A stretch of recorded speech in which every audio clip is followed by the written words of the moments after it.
Hey everyone, AJ here. So Optima Batteries asked me to check in on our friend Larry McRae from Zion Jeep Tours and see what he's up to during quarantine. So we're gonna give him a call.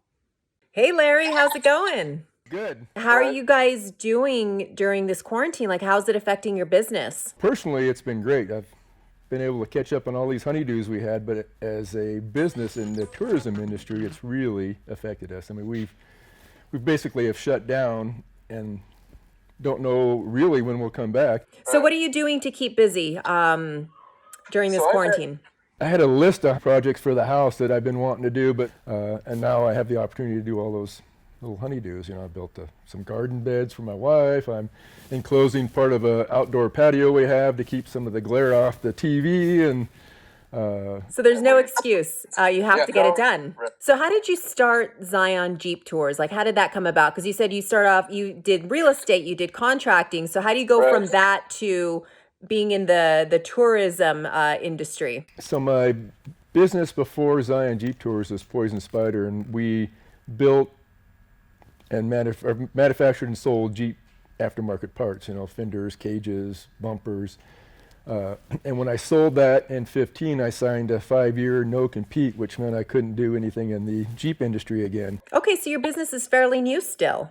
Yeah, it's new to me. It's been around since '03, I think. It's like the oldest Jeep tour company based out of Zion. But And you guys are on the Colorado-Utah border, more or less? Is that just so people who know where Zion is? so it's southern Utah. We are close. We're an hour and a half from Vegas. We're from the Arizona border. We are on the Arizona border. Some of our tours actually go dip into Arizona. Oh, wow. Okay, because I saw on your website you also I saw the Grand Canyon and I'm thinking, wow, so you offer offer a big spectrum of tours.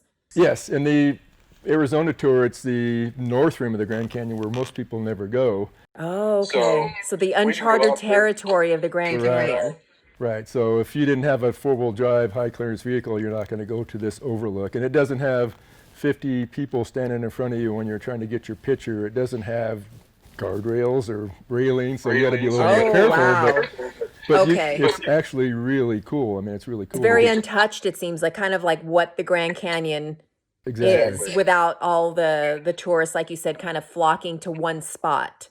Right. If you see another person out there, it's pretty rare. So it's a pretty cool spot, and it's beautiful. So these Jeeps are not just regular street Jeeps, correct? They're off-roading Jeeps. Yeah, we have, like, the one I'm standing against there is my personal Jeep, which is, Oh, can I take a peek? Can you show me? this is my 42-inch tired LJ, and I built this when I still owned Poison Spider. The idea was to showcase the Poison Spider parts, which, you know, was the bumpers, the fenders, our frame, the rockers, the windshield light mounts, the cage. All this stuff is Poison Spider products, so it was built to showcase those. But also I wanted to be very capable, so when you're on a trail, you know, you can kind of show off a little bit and climb stuff that most people can't, and that's where, you know, 42-inch tires come in. Okay, I mean, just based on the tires and the suspension alone, now I could see why you can take people to spots that are not accessible just by, by foot or by a regular car. I mean, that's going to get you to places where For it's sure, just this one untouched does. and raw.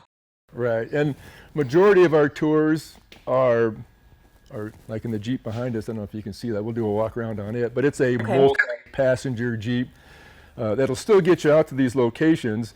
Won't go where this one will go, but I can carry a lot more people in one of those, and that is the key to making the business survive, is a lot of butts and seats. I guess that's the key. Yeah. And this one, Optima had a contest this year where the winner got to ride along with several of their ambassadors in their respective fields, and of course mine is Jeepin', so Rubicon Trail was the prize. So there'll be a guy that rides with me, Tom. Oh, how fun. So how many Jeeps do you have in your fleet? So the Jeep Tour Company has, besides my personal Jeep, it has 4 Jeep JKs, this Jeep Gladiator, and 2 F-250s. And then we have a Suburban that we only use once a year, and that is to do the shuttle service for Red Bull Rampage. Okay. It's kind of a multi-passenger, pretty cool Suburban. It looks like a Mad Max vehicle, but that works really well for yeah, works really well for the Rampage event. How do you design your Jeeps to be able to go to remote spots and also get your the people there safely? So when I bought the company, the tour vehicles looked like typical tour vehicles, and they had canvas tops and acrylic windows, the multi-seat ones, and they were specifically built. But coming from a Jeep background, I thought there's a lot of things we can do that would make these better. Yeah. It's so hot and dry here in southern Utah that the canvas lasts maybe a year or two, and it's very expensive. So after building race cars for several years and building Jeeps, I thought, okay, I'm going to skin them in lightweight metal that'll last forever. And then you can actually wrap them where, you can't wrap the canvas. So now you can put a cool wrap on them. Yeah. Oh, very cool. And then, then you got the whole back of this to make a, so if you're following that on the into the park, you can say, oh, look, there's some, I'm going to do that. Yeah, like you can do all kinds of fun. And to me with Jeeps, and especially off-roading Jeeps, I almost think that the crazier you get with the design, the better. Like it just kind of adds to the experience. And you could probably do a lot of the stuff that we do in a stock Jeep, but when these things are parked in town, we want people to look at them and say, I want to ride in that Jeep. Exactly. So we give them a little lift. We don't want too much lift because then it gets hard for the guests to get in. But we put them on 35-inch tires. Those are 35-inch KM3s, and tires are a huge expense on a tour company, especially when the average Jeep probably lives 1 or 2% of its life off-road, and these things are at least half their life, if not more, in the dirt. Yeah. It's getting to the trailhead, 50 miles of trail, and back to Springdale or Zion. So having a tire that will last several years or several seasons is pretty good. They're all going to last pretty well this year if we don't if we don't get out more. But so the tires are pretty important.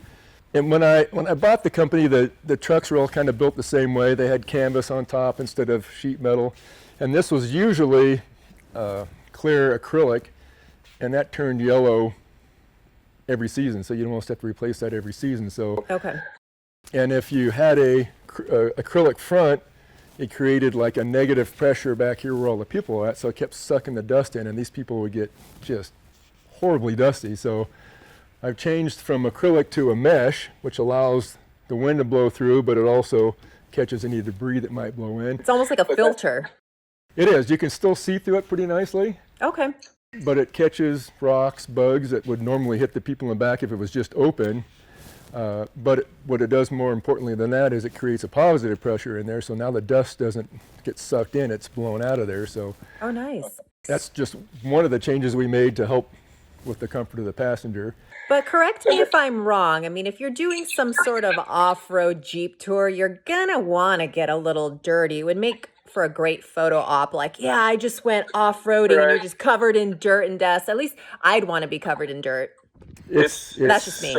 So amazing to me, the variety of people that we get. That there's people that again have never seen a dirt road. They might come out in stilettos for a Jeep tour, and you're oh my gosh, as much as we try to prepare them for what they're going to do. Yeah. And if you're in the park and it's 100 degrees, it's going to be 100 degrees when you're in the back of a Jeep. So, well, Larry, thank you so much for chatting with us. And like I said, I cannot wait till the quarantine has been lifted. And I have a feeling, by summertime, you're going to be back in business. I think this is going to be over sooner than later. Hope you're right. We want to share Southern Utah with as many people as we can. So I hope it's over quicker than what it's looking like. Yeah, well, I hope to be one of those people on your tour. We'd love to have you. All right, Larry. Well, thank you so much. And I have a feeling your wife has some more items on the list for you to do. Yes, she does. I pick up lumber in the morning, so this worked out perfect. All right. So hopefully I'll see you guys soon. Okay, thank you. All right, thanks. Okay, bye.